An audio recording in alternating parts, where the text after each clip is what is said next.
અકસ્માતનું નાટક કરી 50 લાખની ચીલઝડપ।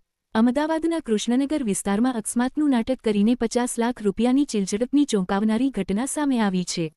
પ્રાથમિક માહિતી મુજબ સરદાર ચોક 4 રસ્તા પાસે એડીસી બેંક સામે એક કારને પાછળથી બાઇક સવાર યુવકે ટક્કર મારી હતી, જેના કારણે કારચાલક નીચે ઉતરતા બંને વચ્ચે બોલાચાલી શરૂ થઈ હતી। તે દરમિયાન અન્ય એક બાઇક પર આવેલા બે હેલ્મેટધારી શખ્સોએ કારનો કાચ તોડી અંદર પડેલી 50 લાખ રૂપિયાની રોકડ લઈને પળવારમાં ફરાર થઈ ગયા હતા। સમગ્ર ઘટનાએ અનેક સવાલો ઊભા કર્યા છે।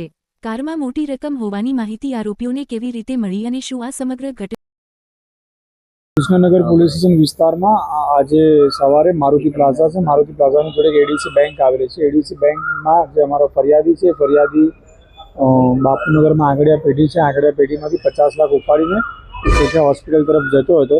એ દરમિયાન પોતાની 4 વ્હીલર કારમાં જતો હતો। એ દરમિયાન એક 2 વ્હીલરમાં બે જણા આવે છે અને લોકોની ગાડી જોડે પકડાવે છે, ત્યારબાદ એની જોડે બોલાચાલી કરે છે। એ દરમિયાન બીજા એના જે અન્ય સાગરીતો હતા એની જે બે જણા હતા એ લોકોએ પણ આ લોકો જોડે માથાકૂટ કરીને ગાડીમાંથી 50 લાખનો લૂંટ કરીને ફરાર થઈ ગયેલા છે।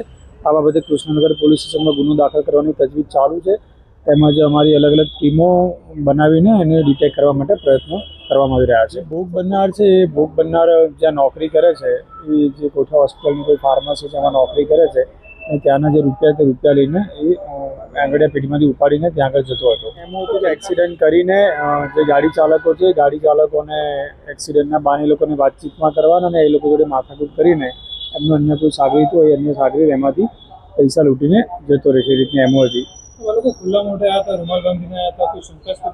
એ બાબતની હાલમાં તપાસ ચાલુ છે અને અમારી અલગ અલગ ટીમો એના સીસીટીવીઝને ચેક કરી રહી છે। એ બાબતની તપાસ કરીશું।